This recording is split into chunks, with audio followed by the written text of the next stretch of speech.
Petit Jornal. Inteligência e irreverência em doses diárias.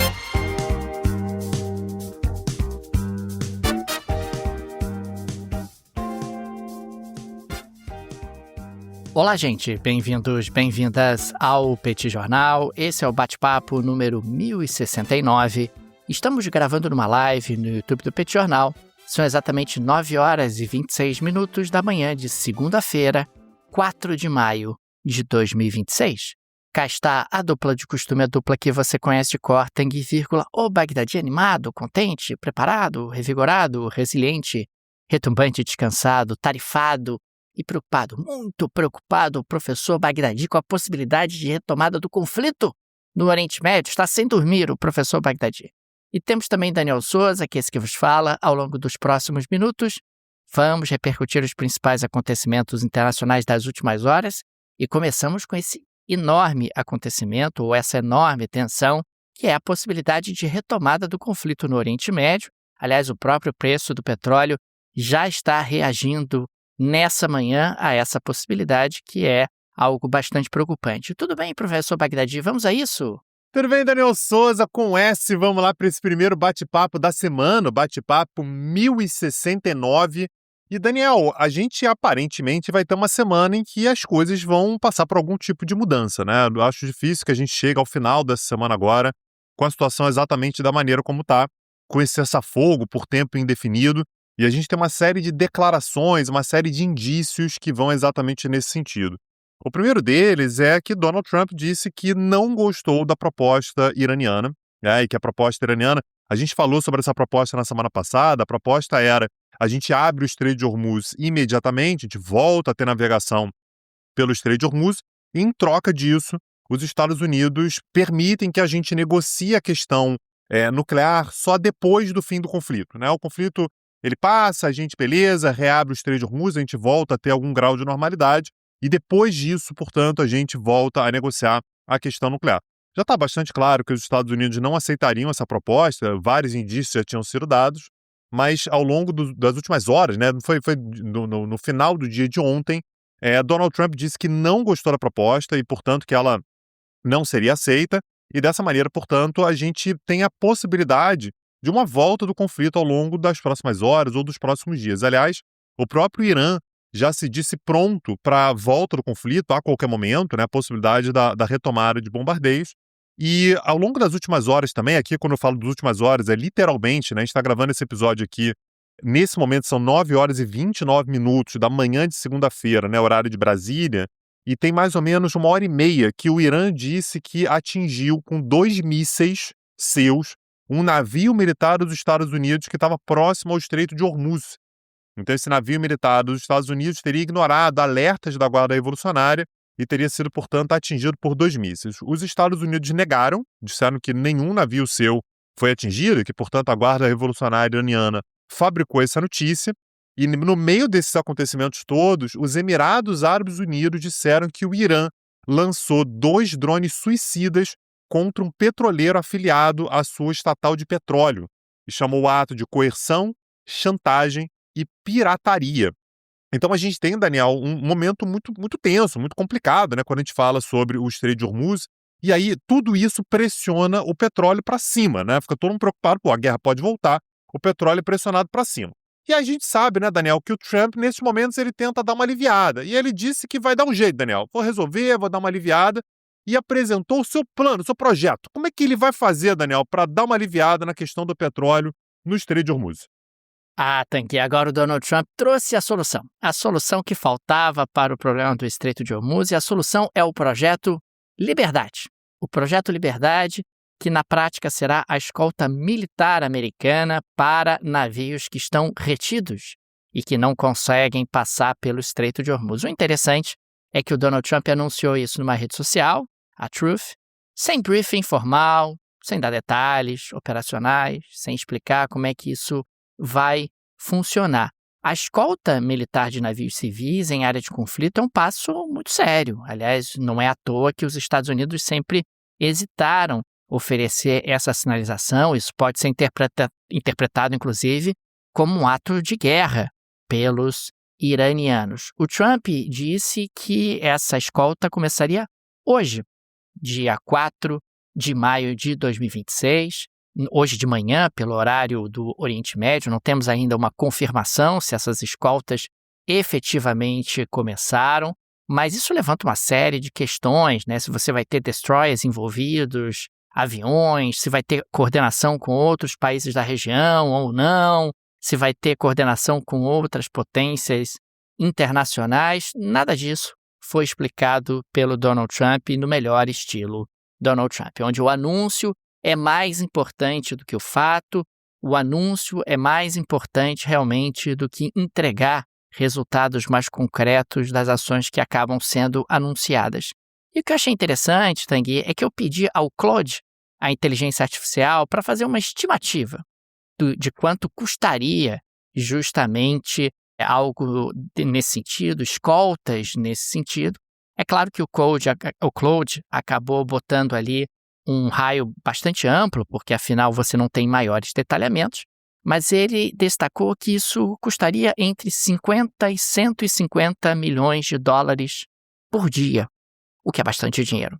Quer dizer, entre 50 e 150 milhões de dólares por dia, dependendo do engajamento dos americanos, para garantir a segurança dos navios que entram e saem do Golfo Pérsico. Obviamente, a gente está falando aí de navios que acabam sendo aliados dos Estados Unidos, que acabam tendo uma proximidade em relação aos Estados Unidos.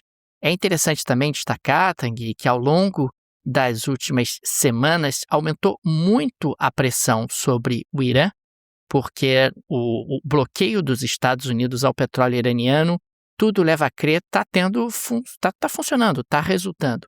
Uma análise, inclusive, da empresa europeia, a Kepler, destacou que as exportações de petróleo bruto do Irã atingiram uma média de 2,25 milhões de barris por dia na semana de 6 a 12 de abril, e a partir de 13 de abril, quando o bloqueio imposto pelos Estados Unidos começou a funcionar, as exportações caíram para uma média de 1,33, ou seja, 1,8 milhão de barris a menos exportados pelo Irã por dia.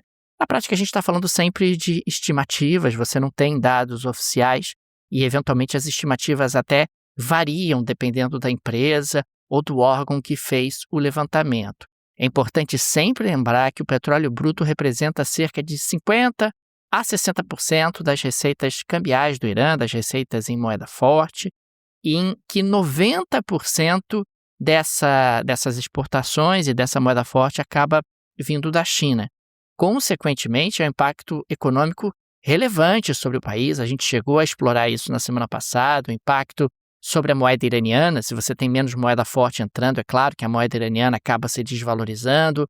A moeda iraniana se desvalorizando, isso gera impacto inflacionário, a inflação se acelera, você acaba tendo uma desorganização ainda maior da economia do Irã.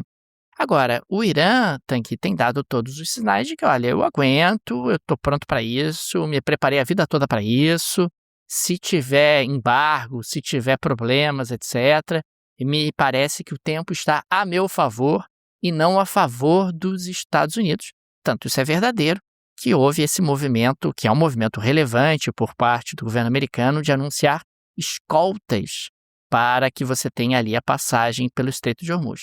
Agora, isso não é sustentável, claramente não é sustentável, mesmo que eventualmente isso seja colocado em vigor e mesmo que eventualmente o Irã não encare isso como um ato de guerra, você não vai poder manter essa escolta por muito tempo, você não vai ficar torrando dinheiro do contribuinte americano para ter ali uma escolta de navios civis, muitas vezes de interesses privados. É claro que tem um benefício coletivo, que é o impacto sobre o preço do petróleo, mas o governo dos Estados Unidos não vai ficar ali de segurança desses navios, não vai ficar de segurança daquelas embarcações por um período muito alongado, mas seria também uma forma de ganhar um pouco de tempo e de minimizar esse engarrafamento de petroleiros que existe na região, para tentar amenizar também um pouco o impacto sobre o mercado internacional de petróleo.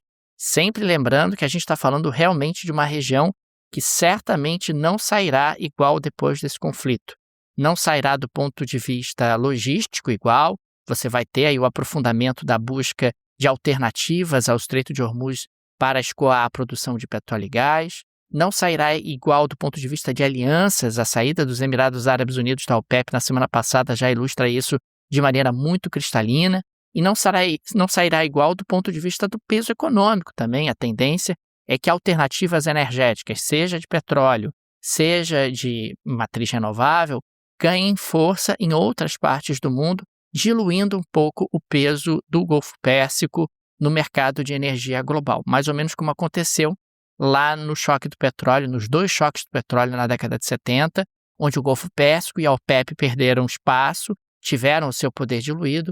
Muito provavelmente o Golfo Pérsico aqui também terá o seu poder diluído. E aí entra essa estratégia de países como os Emirados Árabes Unidos de tentar se desacoplar um pouco e tentar buscar uma estratégia mais individual para minimizar os impactos sobre os Emirados Árabes Unidos, os impactos reputacionais e os impactos também sobre o seu modelo de desenvolvimento, que tem sido formatado já há algumas décadas. E aí, algumas considerações sobre isso, né, Daniel? O primeiro deles é que nada garante que, se os Estados Unidos seguirem com essa estratégia, que parece meio, assim, não parece bem formatada, de fazer essa escolta, que vai haver um aumento real da segurança, né? Se você realmente está a fim de colocar o seu petroleiro do lado de um navio americano, que pode ser atacado também, sabe-se lá o que pode acontecer, né? Um nível de insegurança muito grande. E outra consideração é, ô Donald Trump, se você estiver me ouvindo, faz a conta aí e me diz se não é mais barato pagar o que o Irã está pedindo, hein? Você paga essa escolta aí, ao invés de fazer a escolta, né, caríssima, insegura e tal, paga o que o Irã está pedindo, que talvez saia mais barato. Claro que não é tão simples assim, né? Você tem a questão de não poder ceder isso para o Irã, mas isso seria muito mais caro, inclusive, do que o Irã está pedindo, que é $1 por barril, né? Enfim, você pega ali um petroleiro com 2 milhões de barris de petróleo, são $2 milhões, e você passaria. Seria certamente mais barato, né? Inclusive para a empresa, do que exatamente o tanto que você gastaria para fazer uma escolta como essa. Mais barato e mais garantido, né, Tanguy? Porque garantido, você teria a certeza de que os iranianos não realizariam qualquer tipo de ataque. Aqui fazendo uma análise sem qualquer tipo de juízo de valor, apenas pragmático. Perfeito. E aí, Daniel, é importante lembrar que todas essas negociações, tudo isso que acontece sempre em inglês, né? E aí, muita gente que está ouvindo a gente pode estar passando por um momento da carreira em que falar inglês seja necessário.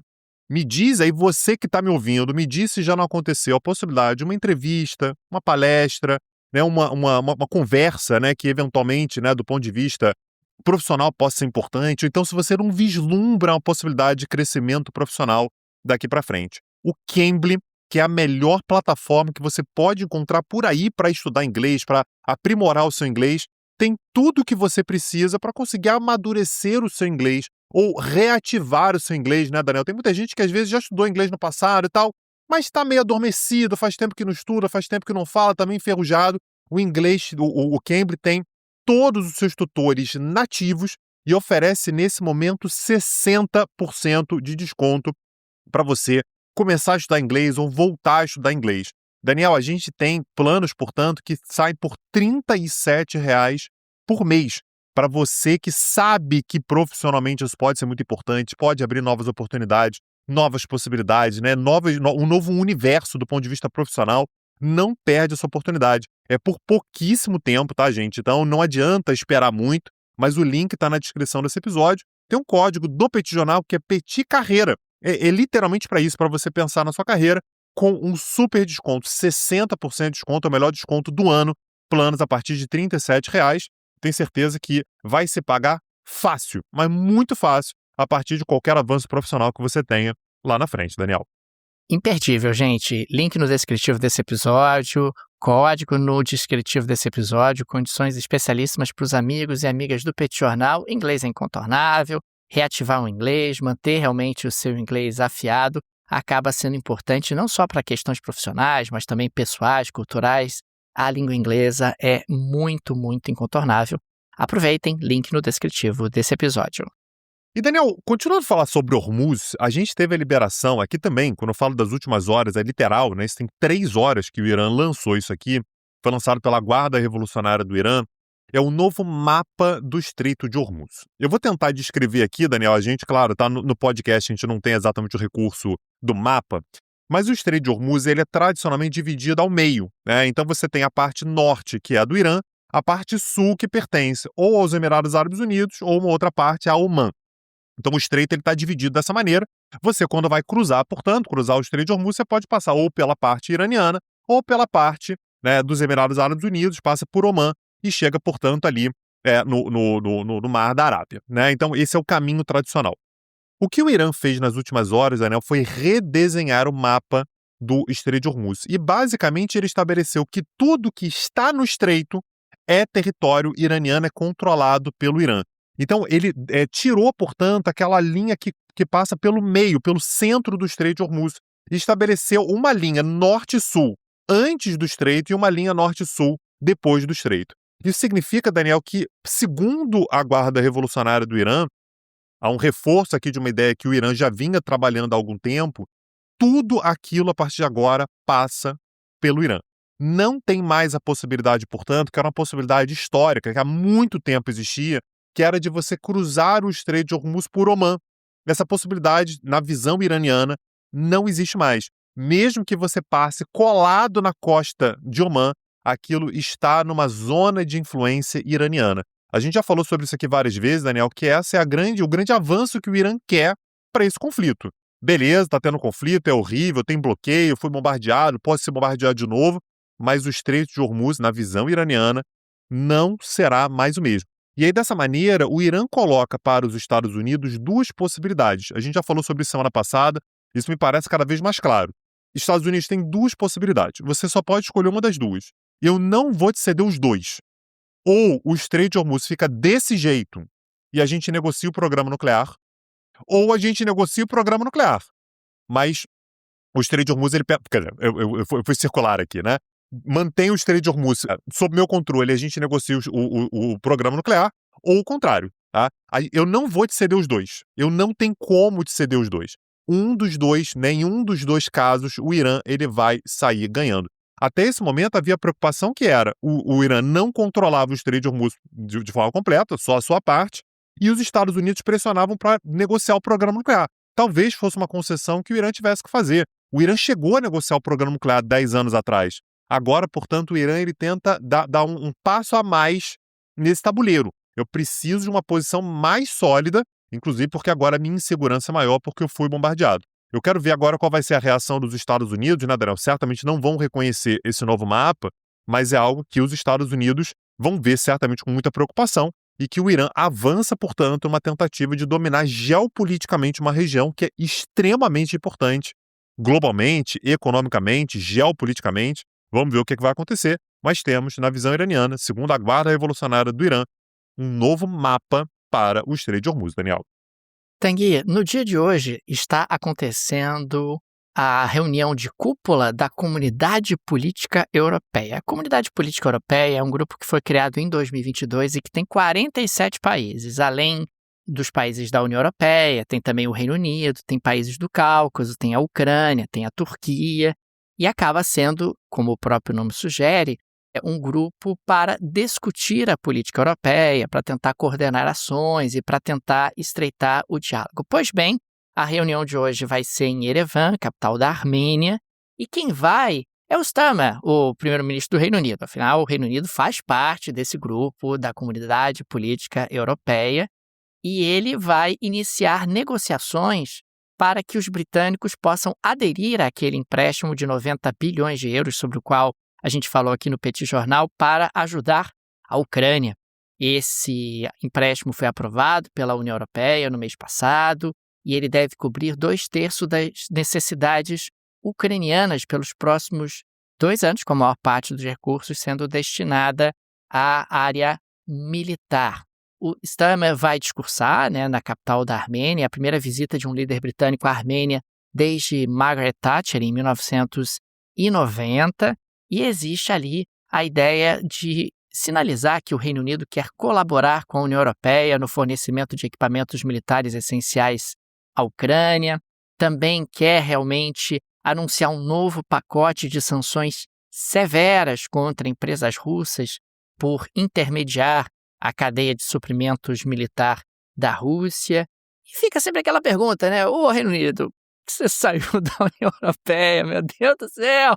Ô Reino Unido, meu Deus! A bem da verdade, o Petit Jornal disse em 2016 que os britânicos iam se arrepender e dão todos os sinais de que esse arrependimento acaba sendo muito significativo.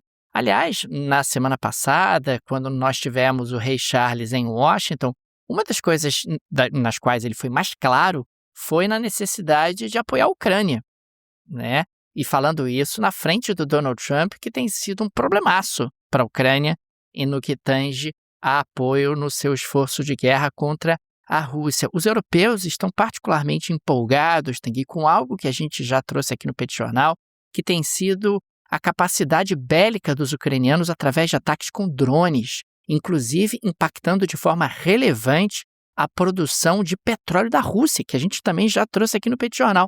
A produção da Rússia tem sido impactada pelos drones ucranianos.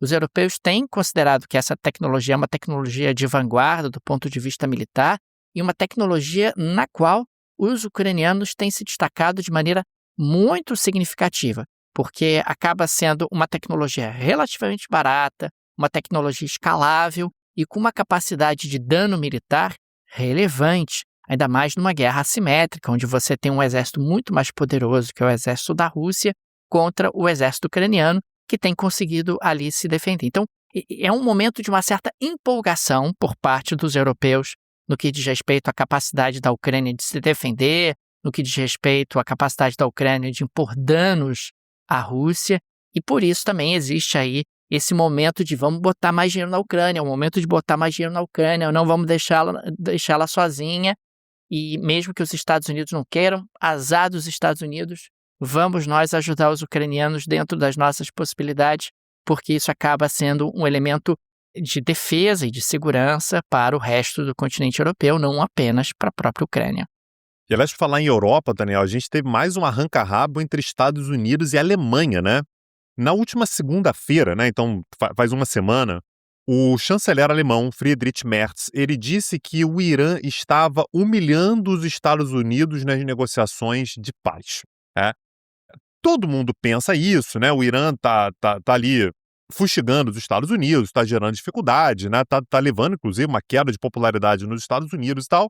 Mas o Merz, ele verbalizou isso, não sei nem se é a melhor estratégia, né? Enfim, a Alemanha não tem muito diretamente a ver com isso, mas essa foi a declaração do Merz: o Irã está humilhando os Estados Unidos nas negociações de paz. Óbvio que Donald Trump ia responder. Então, os Estados Unidos disseram que o Merz não sabia o que estava falando, e na última sexta-feira, dia 1º de maio, o Pentágono formalizou a retirada de 5.000 soldados americanos da Alemanha. Então você me chateou, não gosto mais de você, eu vou tirar os meus bonequinhos aí da sua caixa de brinquedos. Esses bonequinhos vão voltar para a minha caixa de brinquedos. Então, os Estados Unidos, eles mantêm atualmente na Alemanha algo entre 35 e 40 mil soldados. 5.000 soldados, portanto, serão retirados da Alemanha. É obviamente uma sinalização de que, olha, eu posso tirar mais soldados daqui para frente. E, aliás, Trump sinalizou que a Alemanha não será o único país que poderá perder soldados alemães, né, soldados americanos, né, que os Estados Unidos poderão tirar soldados. A Espanha, lembrando que a Espanha fechou seu espaço aéreo para aeronaves americanas que estivessem indo em direção ao Oriente Médio. A Espanha também poderá perder soldados americanos que estão lá. E a Itália também negou o uso de bases na Sicília para ataques no Oriente Médio. Então, que os Estados Unidos poderiam tirar soldados americanos, os Estados Unidos poderiam tirar soldados americanos, não apenas da Alemanha, mas também da Espanha e da Itália. O cancelamento na verdade, a retirada desses soldados da Alemanha, Daniel, claro que ela gera uma perspectiva para o futuro, sabe-se lá, para onde que isso pode levar, mas o que mais impactou a Alemanha, que gerou mais preocupação, foi o cancelamento do envio de um batalhão de ataque de longo alcance. Isso é importante para a Alemanha, Daniel, porque é uma forma que a Alemanha tem de, com forças americanas, claro, se proteger de um eventual ataque russo. Então, os Estados Unidos enviariam ao longo das próximas semanas um batalhão de ataque de longo alcance e, junto com esse anúncio de que 5.000 soldados americanos seriam retirados da Alemanha, também foi cancelado o envio desse batalhão. Então, agora, a Alemanha ela já está pensando como é que ela faz para reestruturar a sua defesa. E chegou, Daniel, à conclusão que é óbvio, que não tem jeito, a Alemanha ela vai ter que pensar nisso, que é a necessidade de que os europeus têm de se proteger de maneira mais efetiva e mais autônoma. A Alemanha já tem um plano de saltar, né, de 185 mil soldados para 260 mil soldados na ativa, e tem muita gente discutindo na Alemanha se é suficiente. Claro que quando você tira apenas 5 mil soldados, né, o volume não é tão grande assim, mas a perspectiva para o futuro é de que mais soldados americanos possam ser retirados, e, portanto, você saltar de 185 mil para 260 mil, claro que é um passo importante e tal, mas a Alemanha está discutindo se talvez não precise de um pouco mais. Então, essa movimentação toda deve tornar a Europa também, claro, uma dor de cabeça para a Europa no curto prazo, mas a Europa ela vai ter que se tornar mais autônoma do ponto de vista militar ao longo dos próximos anos, Daniel. E é inacreditável, né, Tanguy? Porque a presença militar dos Estados Unidos na Europa, ela remonta à Segunda Guerra Mundial. Quer dizer, você teve ali uma janela de oportunidade, que muito provavelmente não se repetirá, pelo menos no nosso tempo de vida, onde os americanos podem ter uma presença militar em países bastante poderosos do ponto de vista econômico e muito relevantes do ponto de vista geopolítico. Por que você abre mão disso unilateralmente? Desse poder, isso é um poder gigantesco. Quem é que abre mão de poder, Tanguy? Pelo amor de Deus. Você tem ali uma base, aliás, tem várias bases na Alemanha. Essas bases, os militares americanos não pagam imposto. Os militares americanos têm uma vida como se nos Estados Unidos tivessem. Passam a mão nos alemães, não falam alemão, não aprendem alemão e ficam lá com a sua presença, que é uma presença bastante ostensiva, e um mecanismo de poder que é muito relevante. É muito curioso olhar para o presidente dos Estados Unidos e dizer por que ele está fazendo isso? Por que ele está fazendo esse tipo de ameaça? Pessoalmente, acho que ele não fará, porque é muito estúpido tirar realmente as tropas americanas da Europa, mas vai saber, Donald Trump às vezes gosta de nos surpreender. E basta você perguntar se Rússia ou China gostariam de substituir os Estados Unidos. Os Estados Unidos, você vai sair aí, posso colocar, num caso hipotético, né? Colocar tropas minhas na Alemanha. Gente, a Alemanha no meio da Europa, tá? Claro que eles manteriam, claro que eles gostariam. E os Estados Unidos estão, aparentemente, né, querendo abrir mão dessa possibilidade. Daniel Souza, hoje é dia 4 de maio. E no dia 2 de maio, Shakira, ela, a Loba, esteve no Rio de Janeiro. Assim, se a geleia da Shakira de hoje não incluir a própria Shakira, eu vou embora. Eu fecho o microfone aqui e vou embora. Tanguy, a geleia da Shakira de hoje inclui a própria Shakira. Sim, tivemos Shakira no Rio de Janeiro, num show deslumbrante. Rapaz, a Shakira cantando música pra África, vestida de Brasil, sendo colombiana, cantando no Rio de Janeiro. Rapaz, o globalismo parece que venceu, hein? Parece que o tal do globalismo venceu, pelo menos no show da Shakira, que acabou tendo enorme repercussão mundial. Acompanhando a mídia internacional, isso foi muito impressionante, não só o volume de pessoas, como realmente o encantamento que a cantante colombiana acabou trazendo por aqui. Ela que é super carismática, ela que fala português, isso faz muita diferença, e tem um relacionamento com o Brasil já de várias décadas. Então sim, fica aqui uma nota na geleia da Shakira de hoje, da Shakira, em homenagem ao seu grande espetáculo que aconteceu nas areias de Copacabana no último dia 2 de maio. Perfeito. Daniel Souza, dessa maneira a gente chega ao fim do nosso episódio. Muito obrigado pela sua presença.